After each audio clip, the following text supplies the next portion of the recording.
Segundo Crônicas, capítulo 30. A celebração da Páscoa. Depois disto, Ezequias enviou mensageiros por todo Israel e Judá. Escreveu também cartas a Efraim e a Manassés, para que viessem à casa do Senhor em Jerusalém, para celebrarem a Páscoa ao Senhor, Deus de Israel. Porque o rei tivera conselho com os seus príncipes e com toda a congregação em Jerusalém, para celebrarem a Páscoa no segundo mês. Porquanto não a puderam celebrar no devido tempo, porque não se tinham santificado sacerdotes em número suficiente, e o povo não se ajuntara ainda em Jerusalém. Foi isto aprovado pelo rei e toda a congregação, e resolveram que se fizesse pregão por todo Israel, desde Berseba até Dan, para que viessem a celebrar a Páscoa ao Senhor, Deus de Israel, em Jerusalém.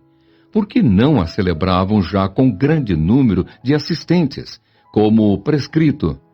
Partiram os correios com as cartas do rei e dos seus príncipes, por todo Israel e Judá, segundo o mandado do rei, dizendo: Filhos de Israel, voltai-vos ao Senhor, Deus de Abraão, de Isaque e de Israel, para que ele se volte para o restante que escapou do poder dos reis da Assíria. Não sejais como vossos pais e como vossos irmãos, que prevaricaram contra o Senhor, Deus de seus pais, pelo que os entregou à desolação, como estáis vendo. Não endureçais agora a vossa cerviz, como vossos pais.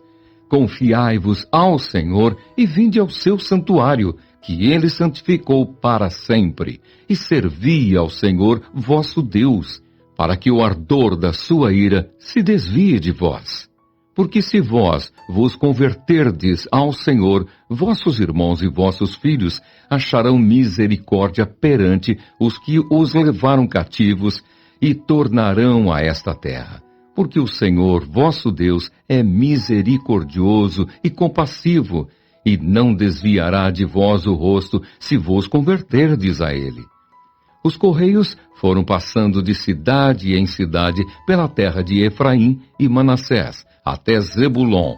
Porém riram-se e zombaram deles. Todavia alguns de Asser, de Manassés e de Zebulon se humilharam e foram a Jerusalém. Também em Judá se fez sentir a mão de Deus, dando-lhes um só coração para cumprirem o mandado do rei e dos príncipes, segundo a palavra do Senhor. Ajuntou-se em Jerusalém muito povo, para celebrar a festa dos pães asmos, no segundo mês, muito grande congregação. Dispuseram-se e tiraram os altares que havia em Jerusalém. Também tiraram todos os altares do incenso e os lançaram no vale de Cedron. Então imolaram o cordeiro da Páscoa no 14º dia do segundo mês. Os sacerdotes e os levitas se envergonharam e se santificaram e trouxeram holocaustos à casa do Senhor. Tomaram os seus devidos lugares, segundo a lei de Moisés, o homem de Deus. E os sacerdotes aspergiam o sangue, tomando-o das mãos dos levitas. Porque havia muitos na congregação que não se tinham santificado, pelo que os levitas estavam encarregados de imolar os cordeiros da Páscoa por todo aquele que não estava limpo, para o santificarem ao Senhor. Porque uma multidão do povo, muitos de Efraim, de Manassés, de Issacar e de Zebulon, não se tinham purificado, e contudo comeram a Páscoa, não como está escrito.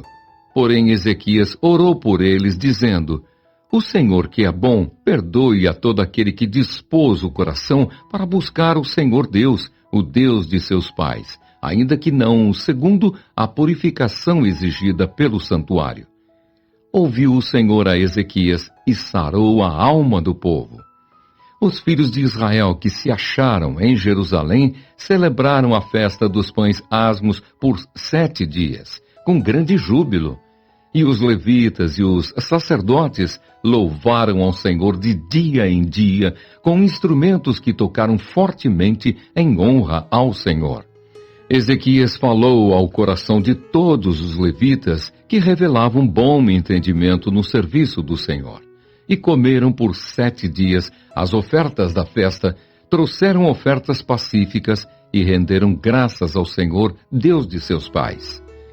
Concordou toda a congregação em celebrar outros 7 dias, e de fato o fizeram com júbilo. Pois Ezequias, rei de Judá, apresentou à congregação 1000 novilhos e 7.000 ovelhas para sacrifício, e os príncipes apresentaram à congregação 1000 novilhos e 10.000 ovelhas. E os sacerdotes se santificaram em grande número. Alegraram-se toda a congregação de Judá, os sacerdotes, os levitas e toda a congregação de todos os que vieram de Israel, como também os estrangeiros que vieram da terra de Israel e os que habitavam em Judá. Houve grande alegria em Jerusalém, porque desde os dias de Salomão, filho de Davi, rei de Israel, não houve coisa semelhante em Jerusalém. Então os sacerdotes e os levitas se levantaram para abençoar o povo. A sua voz foi ouvida e a sua oração chegou até a santa habitação de Deus, até aos céus.